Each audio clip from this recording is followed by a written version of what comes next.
dónde vamos? Periodismo socioambiental. Bueno, arrancamos nuevamente una columna con Juan Ignacio Moreno, en este caso estas ecoleyes que venimos trabajando de hace un tiempo y que le estamos dando como una mirada, Juan, más relacionada con ciertos personajes, ¿no? Hola María Marta, ¿cómo estás? ¿Todo bien? Muy bien. Sí, es cierto, hace un tiempito hicimos una columna sobre la historia y el ambiente respecto a la Argentina, y en ese caso fue sobre la figura de Manuel Belgrano, muy emblemática, y vamos a hablar de otro actor que ha sido trascendental, a mi parecer, en el siglo XX, respecto a Juan Domingo Perón, quien generó un movimiento social y popular que perdura en nuestros días, pero en este caso vamos a hacer un análisis sobre sus mensajes, sus ideas, pensamientos y la vinculación de Perón con el ambiente. Sí, hace un tiempo también cuando hablamos sobre Estocolmo, ¿no? Y ese aniversario que se cumplía de Estocolmo, de esa primera conferencia en donde se declara la cuestión ambiental, de cuidado ambiental, traíamos a Juan Domingo Perón también a esta columna donde planteábamos que también había sido uno de los visionarios en ese momento de hablar de ambiente. No todos los políticos de esa época, estamos hablando del año 1972, ¿no? No todos los políticos hablaban y tenían una mirada clara. Y digo políticos porque había muchos personajes a nivel mundial que sí podían estar más relacionados y desde algún lugar social también relacionados con la cuestión del ambiente, pero desde la política, desde los grandes líderes mundiales que manejaban estados, no había alguno que sobresalga como lo hacía Perón a la hora de hablar de estos temas.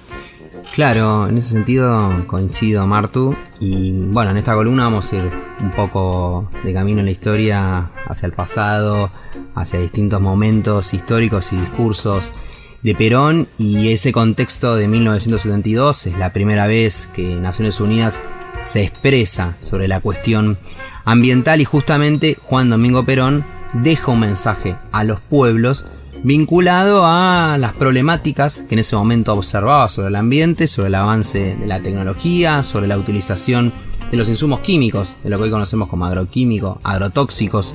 Nos hacía una mención también sobre los mares, cómo estaban repletos de basurales. Hasta hay algo que me parece muy interesante que nos lleva a la actualidad. Hace una mención específica sobre la exploración del petróleo en el mar. Una cuestión que a veces no se indaga porque tal vez se ignora esta parte, y por ser el regreso de Perón y algunas críticas sobre ese tercer Perón, se ignora ese tipo de mensajes que me parece que es fundamental. Algo que vemos hoy, esas exploraciones offshore, que no sabemos cuáles son sus consecuencias, dónde está la bioseguridad, que también Perón hace una mención que los recursos naturales no pueden ser llevados por empresas, por multinacionales, que tienen que ser tratados por el propio país. Todos mensajes que vemos realmente muy actuales, pero que no solamente partieron en 1972. Es cierto que en 1972 viene este mensaje de Perón. Perón regresa luego y tiene su tercer mandato. Ya en 1973 se crea una Secretaría Especial de Ambiente, que eso ya lo hemos abordado con la figura de Yolanda Ortiz, que tenía las áreas de bosques, de minería.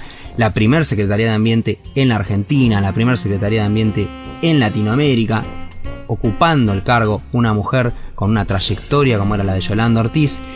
Pero eso nos remonta un poco previamente al momento en el cual era el primer peronismo. En el año 1949 se sanciona una constitución de tinte constitucionalismo social, es decir, que abordaba los derechos de los trabajadores, de la ancianidad, de la niñez, y precisamente tiene un abordaje sobre los distintos recursos naturales. Bien, dichos recursos naturales hacen la mención sobre el petróleo, justamente estamos hablando de que pertenecían al Estado. Pero en esta constitución nos explica algo que creo que es interesante, que parte de otras constituciones previamente, que la tierra es de quien la trabaje. Algo que también vemos en los movimientos hoy en día, como la UTT, distintos espacios de agricultura familiar, que van con este mensaje. Esa es la Constitución en el 49. Ahora, ya en el 53, Perón, 2 años después de que es reelecto presidente y ya en su segundo mandato, da unas palabras que muchos conocemos, pero tenemos como la frase un poco cortada. Porque sabemos que Perón hace una mención que el año 2000 nos iba a encontrar unidos o dominados, que teníamos que adelantarnos a las formas de hacer política, de planificar la distribución de las riquezas. pero hasta ahí es el mensaje que hoy en día se conoce. Hubo también, ya que estamos, vamos a aclararlo, hubo una hegemonía ahí de los medios de comunicación, ¿no? De la comunicación en sí, de querer cortar hasta ahí la frase, ¿no? Y de que podamos quedarnos con esa frase política que tenía un poco más, que vos recién me estabas diciendo fuera del aire, y que es muy interesante porque ya empezaba a abordar todos los temas que anteriormente vos venías contando, y lo que me llama mucho la atención es que estamos hablando de la década del 40, ¿no? Que se puedan abordar estos temas. Exacto, porque cuando completamos la frase, sin hacer un dígalo con mímica, ¿no? Pero diciendo, en este caso Perón plantea dos problemas. Uno, de que había una superpoblación, que eso es algo que hemos visto también en distintos encuentros ambientales, y eso que derivaba en la cuestión de la comida. Y otra cuestión era el tema de la industrialización, que derivaba en la cuestión de la materia prima. Entonces Perón analiza que tanto Argentina como la región latinoamericana era una gran reserva de alimentos y de materia prima, y justamente lo que debía planificarse como gobierno, y eran las ideas que él tenía, era tener una vida en común para plantear una defensa en común de esa reserva. Entonces él hace como una analogía y plantea que había que dejar de ser yunque y recibir siempre los golpes, y de una vez por todas hacer un martillo y dar el golpe, y estar a la avanzada sobre este tema de la reserva de alimentos y de materia prima. Esto encima nos remite, cuando ya nos vamos después a ese mensaje de Perón en el 72, que las cosas han cambiado, que justamente ahora cada vez ha avanzado la tecnología, hay cada vez menos alimentos, y no se sabe tampoco la calidad de los mismos. Entonces ahí plantea que cada alimento que se pierda hoy va a ser hambre para mañana. Plantea cuestiones de que había como un suicidio individual de la sociedad, porque se estaba manejando a través de esta mirada individual de los intereses, la producción de los bienes con esta mirada de un ciclo corto de vida. Pensemos también la política que tenía el peronismo en los primeros gobiernos, estas heladeras Siam, que eran heladeras a largo plazo. Bueno, la mirada del sistema capitalista no va con esas ideas, y justamente es generar bienes que sean esporádicos, que duren cada vez menos y que se desechen. Entonces también va con esta mirada de, bueno, hay basurales en los mares, tenemos contaminación en los suelos, y tenemos, que algo dice Perón en ese mensaje 72, que se está utilizando este tipo de, sin mencionarlo, ¿no?, y insumos químicos, los agroquímicos, que justamente quieren hacer algo que el hombre tiene que entender, plantea él, que el ser humano tiene que entender que no puede controlar a la naturaleza, los ciclos de la naturaleza. Los ciclos de la naturaleza están dados como tales y deben ser comprendidos y acompañarse, no buscar hacer los cambios y creerse como Dios sobre esas tierras. No, y además hoy, después de hacer este programa durante tanto tiempo, hacer las columnas con vos, uno dice, bueno, son los temas cotidianos que venimos planteando, ¿no? Contextualizarlo en la imagen de Perón, en un líder político como fue Perón, que marcó tantos hitos en la historia, que esta parte haya quedado tan desplazada, ¿no?, de su relación, de lo que él quería, de lo que él planteaba. Me da como un poco de lástima, ¿no?, que no se haya podido profundizar en esto, justamente porque todo esto forma parte de lo que hoy venimos hablando y venimos charlando y lo venimos planteando. Muchas organizaciones sociales plantean estas cuestiones, lo decías recién vos, el tema de la gente que trabaja la tierra, y qué visión tenía él en esa época con la cuestión del cuidado de las reservas, ¿no? A veces uno lo piensa en el político, la cuestión económica no, y él estaba hablando de los recursos naturales, ¿no? Qué visión en ese momento tener presente que cuando la frase "se vienen por los recursos, vienen por nuestros recursos", es una frase que realmente no es de ahora, sino es de hace muchos años, que está dando vuelta, y que Perón fue uno de los que trató de visibilizarla, ¿no? Bueno, esa cuestión que haces mención, Martu, respecto a qué tipo de político se quería, él cuando le envía al secretario de Naciones Unidas la carta hace esa mención sobre como funcionario que él ha sido, eso justamente en el exilio, en Puerta de Hierro, en España, qué tipo de político se buscaba, qué tipo de funcionario. Entonces hace la mención de que tenía que haber una revolución mental, que el cambio estaba en las mentes como para poder empezar a ver una transformación y proteger esos recursos naturales. Habla también hasta de la cuestión de un uso soberano sobre los recursos naturales. Plantea una idea que me parece muy interesante, y hasta leerla, que habla de que el derecho a la subsistencia individual impone un deber hacia una supervivencia colectiva, es decir, que hay que pasar de esa mirada individualista y que se sobrevive en conjunto, se transita en conjunto. Otra cuestión también, por ejemplo, vemos estos debates sobre leyes del agua en distintos lugares del sur de la Argentina. Bueno, en ese momento también hablaba de cómo se estaba dando el consumo del agua dulce.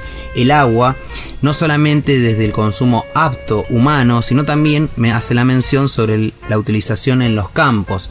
Es decir, nos habla sobre el agua, nos habla sobre el suelo, nos habla sobre el aire, sobre la contaminación que había por la polución y la contaminación. Nos plantea esta idea de que hay que generar una reparación donde se pueda sobre el ambiente, que también se generen organismos internacionales específicos en Naciones Unidas. Hoy en día también, para mí eso es un pendiente, porque se crean declaraciones, pero no hay un organismo específico que recepte denuncias, que aborde tales cuestiones, que plantee soluciones. Es interesante contar, obviamente, con relatores por los informes que nos dan y que son datos precisos, uno puede confiar en ellos, pero tenemos que partir de acumular datos y de la mirada crítica a una propuesta. Claro, a llegar a la acción, que es lo que sentimos que falta, ¿no? La parte esa de accionar frente a las situaciones. Creo que este líder, Juan Domingo Perón, quien ha sido presidente de nuestro país, quien ha marcado un hito en la historia política, realmente tiene estas cuestiones, ¿no? Estas vertientes, solamente que no son justamente de específicas de política y economía, ¿no? Y de conducción de masa, sino que llevaba también mucha información que por ahí no se bajó de la manera que debía haberse de alguna manera hecho más popular entre todos nosotros, para justamente tener esta visión, ¿no? Que estaría buenísimo, que ahora sí empieza a existir esta visión, empieza a sobresalir estas visiones y se empieza a conocer, ¿no? El discurso de Perón y empezar a encontrar esas otras vertientes, pero era muy consciente ambientalmente, y estamos hablando que lo inicia esta conciencia él por los discursos que tenemos a partir de la década del 40, ¿no?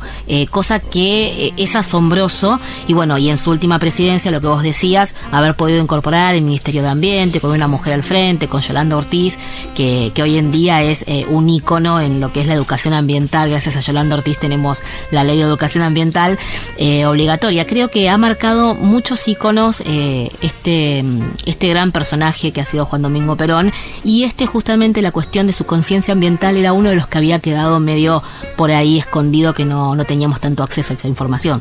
Bueno, y en esto que estás comentando, Martu, me parece interesante. Vos planteabas la idea de pasar a una acción. Bueno, la conclusión de Perón es pasar a una acción solidaria. Pensemos también que hace una mención sobre las guerras armamentísticas. Hoy lo vemos también con el caso de Ucrania, que es un gran héroe en Europa. Justamente hay intereses que se cruzan por una cuestión ambiental y del eje de la producción. En los últimos discursos de Perón comienza a hacer una mención sobre el ambiente humano, sobre conservar y recuperar el entorno natural. Algo que hoy vemos como esto de la evaluación ambiental estratégica. Bueno, eso lo podemos encontrar en esas partes de Perón y en esos discursos que después se fueron materializando en distintos libros en particular, y pasar a una concientización mundial. Él hace esa mención respecto a cómo debemos comprender la necesidad como individuos y nación, pasar de esas miradas egoístas y tener esta acción solidaria. Y una frase que me parece interesante como para dar un cierre es que él dice que se necesita un hombre, vamos a plantearlo hoy con un distinto enfoque, un ser humano mentalmente nuevo en un mundo que es físicamente nuevo, y tenemos que transformar esas ciudades cárceles del pasado, es decir, de edificios solamente de industrias, a ciudades jardines del futuro, y tener esa mirada de que la cuestión de la producción de los alimentos, como hacía Perón, tiene que estar acompañada por la cuestión de la industrialización. De hecho, hasta en el mensaje de 72 dice que la Revolución Verde ha fracasado con todos los postulados y no ha alimentado a toda la población. La verdad que muy interesante. Seguramente a los oyentes que están del otro lado también no conocían este lado de esta relación, ¿no? Entre la conciencia de ambiental con lo que Perón expresaba, que lo hacía de manera pública además. Así que me parece muy lindo que nos hayas traído esto para justamente poder entender, ¿no? Un poquito más de dónde venimos también, ¿no? De cómo se ha forjado esta Argentina, que lamentablemente hoy tiene tantas problemáticas ambientales, que en algún momento las tuvo presente y atentas la mirada a poder solucionar y a entender que debíamos empezar a tener otras prácticas para cuidar nuestra casa común, ¿no? Así es. Bueno, justamente cuando haces la mención de la casa común hay una explicación que estuve leyendo hace poco de del Papa Francisco, una encíclica de él, Fratelli Tutti, que habla sobre la fraternidad y la solidaridad, donde nos refiere que es importante conocer el pasado y que cuando hay ciertos gobiernos o ciertas miradas que nos dicen, bueno, eso hay que dejarlo hacia un costado, porque justamente nos quieren direccionar hacia un solo lado. Y ver estas cuestiones, reversionar, es pensar que esas conquistas del pasado se continúan luchando día a día, que la solidaridad, la justicia social, ambiental, todos los días es un debate y hay que hacer una exigencia constante a los estados, a los gobiernos y a quienes estén como políticos de turno, de que hay que respetar esta casa común que habitamos todos. Gracias, Juan.